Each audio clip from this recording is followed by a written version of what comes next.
Hey everybody, this is Jason from Outdoor Adventures, and thanks for joining me today. Today we're going to do a little fun video. We're going to talk about backpacking stoves. Now, this is a big topic, especially for beginners. I know it was for me. I didn't know what the heck to get. There were so many different types: alcohol, canister, white gas, solid fuel. What kind of stove should I even start with? Well, hopefully in this video I will get around to answering those questions and try to help you out so you can avoid having this many stoves. Now, one of the most popular white gas backpacking stove is this stove right in front of us. This is the MSR Whisperlight. It runs on a bottle of white gas that is this Coleman camp fuel right here. You can find this typically up at Gander Mountain. Most camp stores have this. I think REI has this. It's between $12 and $20. I've seen it the price kind of fluctuate. But you're just looking for Coleman Camp Fuel is the brand that I use, and you get a gallon, and that will last you for probably years, because I just ran out of that for this video when I filled this bottle up, and that was my first stove that I ever used. So what we're going to do with this stove is we're going to pump the stove. It has several components. It has the pump right here, it has the fuel bottle, and then it has the actual stove with the line running to the fuel bottle. And what we do to light this is we pump it 10 or so times, and then what we're going to do is we're going to turn this nozzle right here, and that's going to let the fuel come out into this line, and it's going to put it down in this little cup right here. After we have the fuel in the cup, we're just going to light that, and eventually, and let me turn off the light so you can see this better.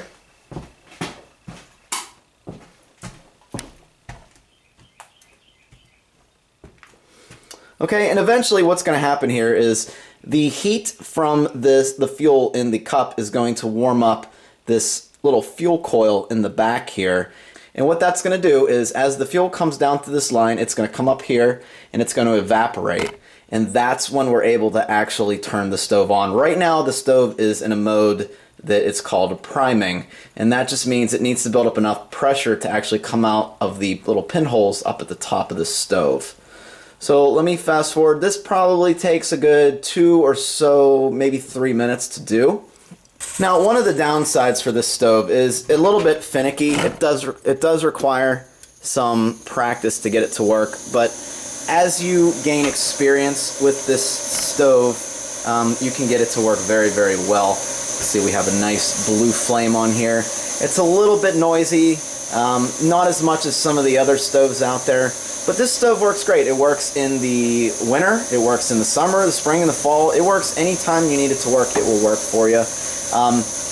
Every once in a while you'll have to do some maintenance, just like cleaning the fuel line that runs down through here.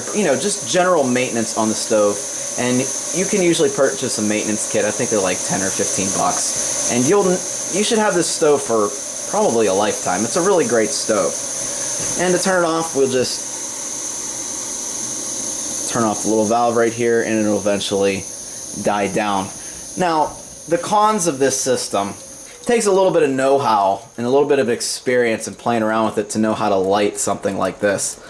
I personally didn't have any problems with it. Every once in a while I'll get impatient and it'll kind of just turn into a big fireball, but it's really not that big a deal. I mean, you just kind of turn it off and let it sit for a little bit and light it again.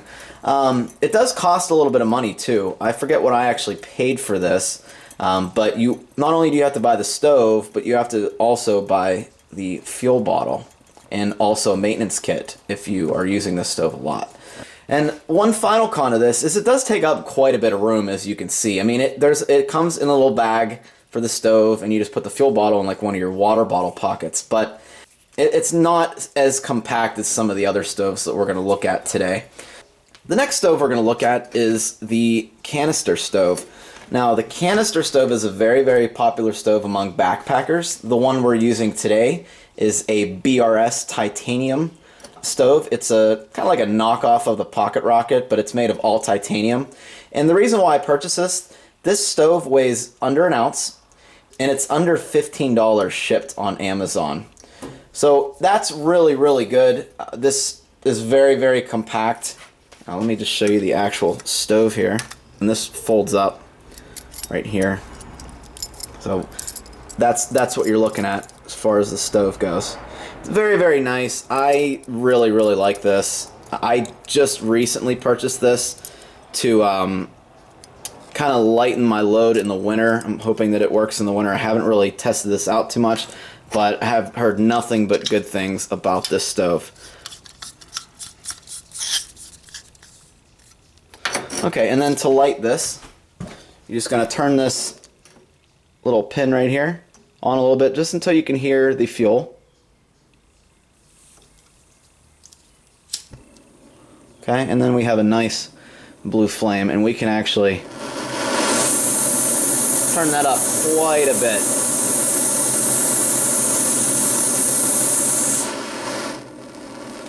Now, pros and cons of this stove. Pros, very, very compact, pretty cheap, but other canister stoves can run upwards of $50 to $150 depending on what you get. Some popular models in this category are the MSR Pocket Rocket and the Jetboil system.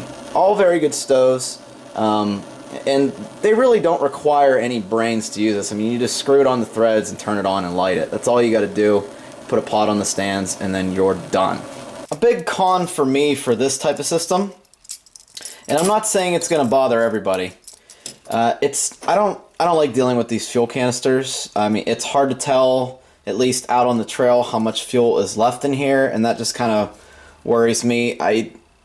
When I use this kind of system, I end up taking multiple fuel canisters, and you know, it's just something that you're going to have to see how many boils you get out of a fuel canister. Typically, I get about 15 for the small size. And another thing, you're going to have to carry these empty fuel canisters with you until you can get home and recycle them. So it's just a little bit of extra weight and a little bit of extra pack space trying to lug these around. But this is a really good system. I mean, this is very, very popular. This is what a lot of people end up using.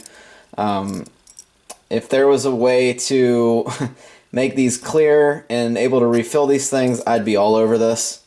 But until then, we'll just keep going. The next stove we're going to get into is the S-bit fuel stoves. Now these are just these little S-bit cubes. They come in a package of, I want to say 16 or 24. You can buy these at Amazon, or you know, REI I'm sure sells these things. Now you don't even have to use this little stove support system. All you got to do is, all you really need to do is put this down on the ground. You know, make sure there's no leaves or anything that can burn.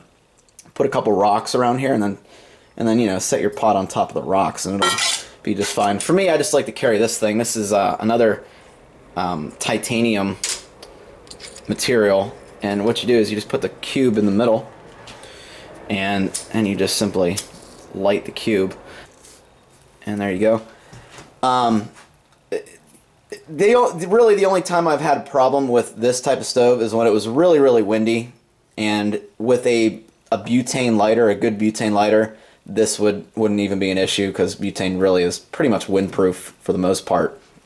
And these will burn anywhere from 10 or 15 minutes. They'll boil your water just fine. They're very good stoves, and the cool thing about this is, again, it requires no brain power to figure out how to light one of these. Say you're going on a 3-day camping trip, you know you're gonna need to use your stove 3 times a day, so you just grab 9 of these fuel tablets, throw them in your pack, and then just light them up as needed, and just burn the this little packaging, or pack it out. Don't leave it on the ground. Definitely pack this out, and it's pretty easy. Really, no complaints about this. I'd say the only downside of using these little S-bit fuel cubes is some people have noticed that these smell like fish, and I can say, yeah, they pretty much do. They do stink. So I personally, when I bring this type of stove, I put these fuel tablets in my bear bag, and I make sure I hang that far away from my camp, because the last thing you would want is your a rodent or a bear coming in and smelling that fish smell. Now, another good feature about these is you can actually blow these out, or you can snuff them out. Just put your pot, and it's snuffed out. You really don't have to worry about anything there. And you can use it, again, if you don't use all your fuel, you can just reuse that cube, and then you should be good to go. Now, if you're looking to save some money in the stove department, you have a chance to save a lot of money, and this is a really good system as well. What this is just a standard wet cat food Fancee Feast can that I have went around with a hole punch and punched some holes out. This is called a supercat stove, and this is another very popular stove of choice for many backpackers out there, and I've used this for a year and it's been absolutely great. The fuel that this runs off is denatured alcohol. You can usually find this up at Home Depot or Lowe's or really any home improvement store. And to boil about 2 cups of water, you'll need 1/2 ounce or a full ounce of fuel.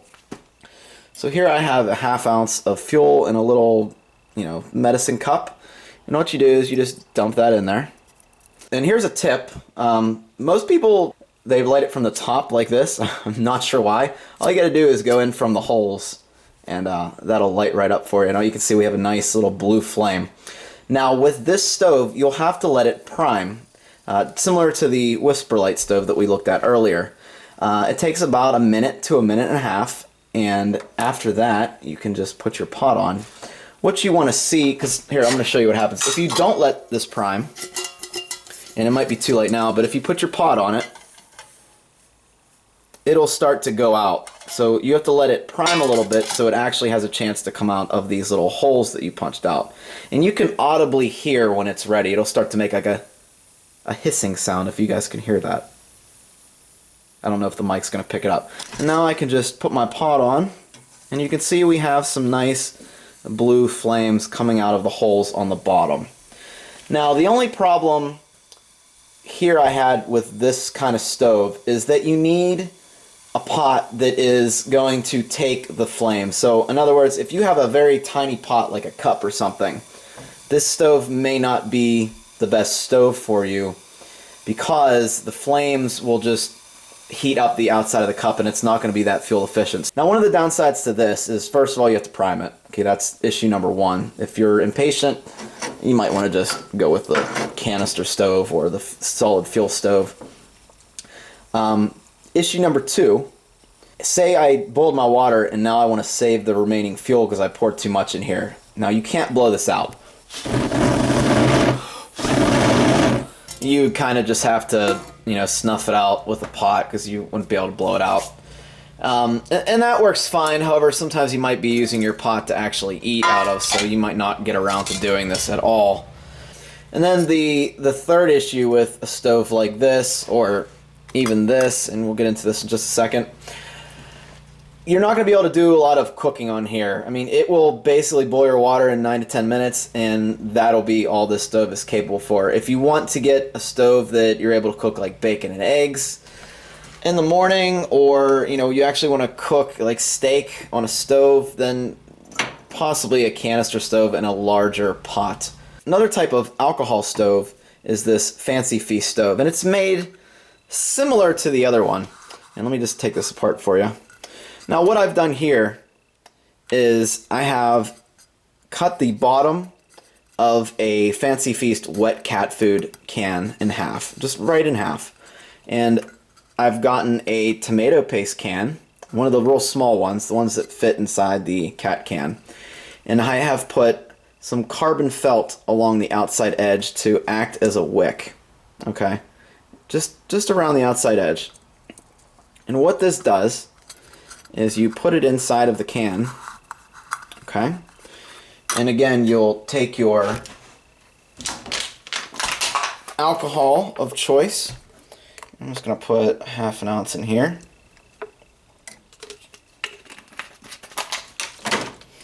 And you're just going to dump it in. Now what I like to do is I like to squeeze the sides a little bit, let the alcohol that's in here soak into the carbon felt. And I have little holes at the bottom of this to allow that to happen. And what you do is turn the lights off, and you can light the outside edge around the carbon felt. The carbon felt isn't actually burning right now. It's the alcohol in the carbon felt. It's evaporating. And so what that means for you is you don't have to let it prime. You can simply put your pot on there and then you're done. This boils water a little bit faster than the supercat food stove, and I think it's more fuel efficient based on the tests that I've done out in the field. Now, 3/4 of an ounce of fuel will usually boil 2 cups of water, depending on what temperature it is outside. If it's colder, you're going to need a little bit more. But this is my personal stove of choice, and there's something about making your own gear that just feels right. So this is what I use, and it's my stove of choice these days. Now, who knows, next year I might try something different, but I like the fact that I don't have to prime this, and I like that it's very, very fuel efficient. And it works very, very, very well.